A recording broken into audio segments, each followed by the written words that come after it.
तो सनत कुमार बताते हैं कि जय मानवा पाप कृतस्तु सर्वदा सर्दा दुराचार रता विमार्गगा क्रोधाग्निदग्धा कुटिलस्य कामिनः सप्ताह यज्ञेन खलो पुनन्ति ते।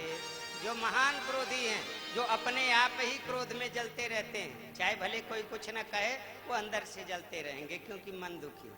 तो जो क्रोध से जलते रहते हैं, जो सदैव पाप में रत रहने वाले हैं, जो गुरु पत्नी गमन करने वाले हैं, जो मदिरा पान करने वाले हैं, जो मांस भक्षण करने वाले हैं, इतना ही नहीं, जिन लोगों ने माता पिता को कष्ट दिया, ऐसे लोग भी यदि मृत्यु के बाद प्रेत योनि में चले जाएं तो ऐसे प्रेतों का भी उद्धार श्रीमद् भागवत के द्वारा हो जाता है।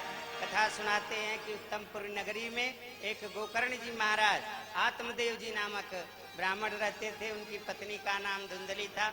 ये सब कथा हम लोगों ने आमतौर पर सुनी है। तो धुंधली यथा नाम तथा गुण, बेटा बेटी कुछ नहीं हो रहा था। गृहस्थ में कहा जाता है गृहस्थ सरसो लोके पुत्र पौत्र समन्वितम। जिस गृहस्थी के यहाँ पुत्र नहीं होता, पौत्र नहीं होते, वहाँ देवता भी तर्पण इत्यादि भी नहीं लेते, इसलिए पुत्र का होना आवश्यक है। कहते हैं कि भले ही देवताओं की पूजा न करे, लेकिन जो पितरों की पूजा नहीं करता है या जो पितरों का अपराध करता है, उसके घर से देवता भी जल ग्रहण नहीं करते। इसलिए पितृपक्ष में और अन्य संक्रांति इत्यादि, जैसे आज पूर्णिमा है, आज के दिन वैशाख पूर्णिमा का ऐसा महत्व है कि जो अपने पितरों के लिए पिंड दान करता है या समी के पत्र के बराबर भी पिंड दान करता है, तो उसके पितर कभी सत्यलोक से वापस नहीं आते।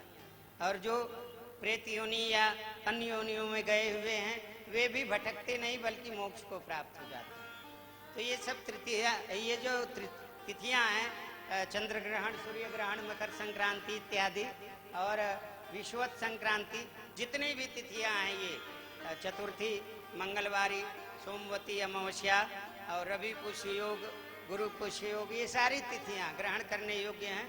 तो आज के दिन चूंकि हम लोगों को तो नियम पालन नहीं करना है, लेकिन फिर भी भगवान नाम संकीर्तन जो करते रहेंगे उनका कल्याण होगा। गोकर्ण जी महाराज आत्मदेव जी के कोई पुत्र नहीं था,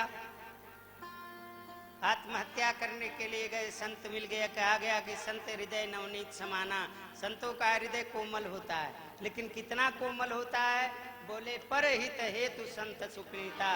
संत दूसरे के दुख को देख करके दुखी हो, वही संत है।